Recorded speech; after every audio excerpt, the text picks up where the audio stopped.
Welcome back. It's Ed Martin here in the Pro America Report. Our next guest is, I've never had her on the show, never talked to her on the show, but it's great. I just visited with her before we got on here, and that is Marsha Blackburn. Marsha Blackburn is, of course, a senator from Tennessee, and United States senator. She served in the House before that. I was interested, Senator Blackburn, that I was reading back in your biography, that one of the things that you cut your teeth in politics was one of these times where they were trying to do a state income tax in Tennessee. So famous, Tennessee, no income tax. So many Missourians flee to Tennessee, too many, because there's no income tax. And you back, 25 years ago, or I'm not sure when it was, you helped defeat that effort to put an income tax. I guess Grover Norquist and everybody else would be proud of you. But also important for people to know, Senator Blackburn was a businesswoman. I liked in your biography, having been starting out in sales and managing a business and all. It's an impressive background. And now she's got a new book, which is one of the reasons we're talking to her. It's called The Mind of a Conservative Woman, Seeking the Best for Family and Country,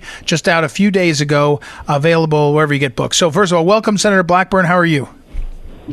I am doing great and absolutely thrilled to join you in your network and talk about the mind of a conservative woman. And it was a great project to work on and to write, and I am just thrilled to have it in the public space. So this is the thing in your book, and I have only read excerpts, but in the book, one of the maxims you use is leave things in better shape than you found them, which is great. It sounds like it's kind of one of those things to live by. Ben Franklin could have said it, I don't know. But when people look up at Washington right now, I think they see the president and you all, there's been more going for them, but it's hard to feel like some of Washington is better than you found it. Are you optimistic you can do it? I think we are optimistic. There is a lot of pushing against conservatives, and they're doing this on every front. And there are those that want a great big central government that is going to control everything, whether it is elections or education or the environment. They want everything controlled at the federal level. And what we know is that the government that is closest to you is going to be the most effective. We need a small central government, and then we need to make certain that we are going to be sending power back to the states and back to the localities and getting it out of Washington, D.C. We're talking with Senator Marsha Blackburn, and I got a tweet from one of the folks when I put up that you were here, and that I forgot Taylor Swift decided she wanted to weigh in on your race a few years ago. So you got that burst of 15 minutes of pop culture fame. But that brings me to this question. My old boss, the late Phyllis Schlafly, and you and I are visiting off the air. She was great friends with your friend Senator Roy Blunt, and she used to say a lot. She loved the phrase, "I had it all, just not all at once." And she meant that, she was a mom, and she was an author, and she was an activist, but she also was a wife, all these kinds of things that, you couldn't do it all at once, but you could do it all. And the problem with feminism, it seems to me, and why Taylor Swift and others, they don't really see what the traditional woman roles are also meaningful. They think that has to be sort of denigrated, right? That you're not, if you're a mother and a wife, you haven't lived up to your potential. Well, your potential is sort of you tell me. It's sort of, it can be all of these things, and that's one of the things that conservatives can offer to women. That's exactly right. And, the mainstream media would have you believe that if you are not a liberal woman and ascribing to a liberal agenda, then you are not fully female. And conservatives believe, indeed, as you used what Phyllis would say, you can have it all, but you can't have it all at the same time. That there is a rhythm to life. And women in their careers have a more circuitous route, and they will take time off for children, or they'll take time off to care for elderly relatives. And maybe they work in a corporate environment and move to a small business environment. And what we say is, that's okay.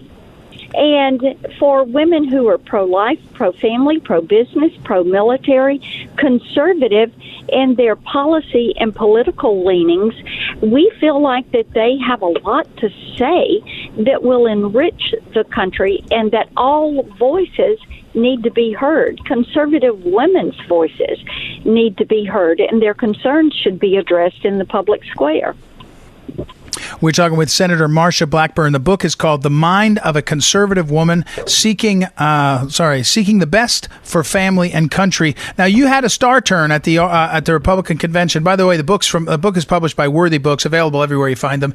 You had a star turn here at the RNC. Not everybody got to speak at the convention because it wasn't the old-fashioned convention where there was lots of time. There was a limited amount of time, so you got a starring role. And we, the Phyllis Schlafly Eagles, are preparing for we call it the Eagle Countdown in a few weeks, where we're going to count down the policy successes, the promises kept by this president, this administration, including this Senate and the House when we had it, to succeed on policies, things that they said they would do and they followed through. If you had to name one policy success that President Trump's administration has succeeded on, maybe you participated or didn't, that would be a highlight for you in this administration, what would it be? Oh, I would say in the foreign policy realm, it is holding China to account. And the president has done a tremendous job of that. He has also done a tremendous job when it comes to defending life and religious liberty. He has done a great job standing with our law enforcement and rebuilding our military. And the list goes on and on. When you look at the things he's been able to accomplish in 3.5 years. All right, one more slightly off kilter question, but the president's made a lot of the fact that Big Ten canceled their football. Right now, Tennessee, you got the SEC, you're playing football. I mean, I think there's nothing that could. You talk about dividing America on the third Saturday of September, when the Penn State Nittany Lions fans or the University of Michigan fans look up and they see not only is Notre Dame playing football, but somewhere down south, Tennessee's playing Alabama or whoever. It's really, I maybe the sleeper political issue of this election is the fact that Trump has been banging away to play Big Ten college football, get them playing, and they're not so far. Do you have any reflections on college football? I think that getting these kids back on the field playing safely is terribly important. And you know what? Some of these people that have been so given to the Big Ten and Big Ten football, they're going to discover the SEC and realize that this is a powerful conference. I knew it. This is how SEC people are. These fans are. Okay. Hey, thank you, Senator Marsha Blackburn. Again, the book is The Mind of a Conservative Woman Seeking the Best for Family and Country. Thanks for taking some time out to talk, and good luck with everything. We'll talk again soon. Thank you. Bye-bye. All right. Bye now. Senator Marsha Blackburn of Tennessee. All right. We'll take a break. We'll be right back. It's Ed Martin here on the Pro America Report. Back in a moment.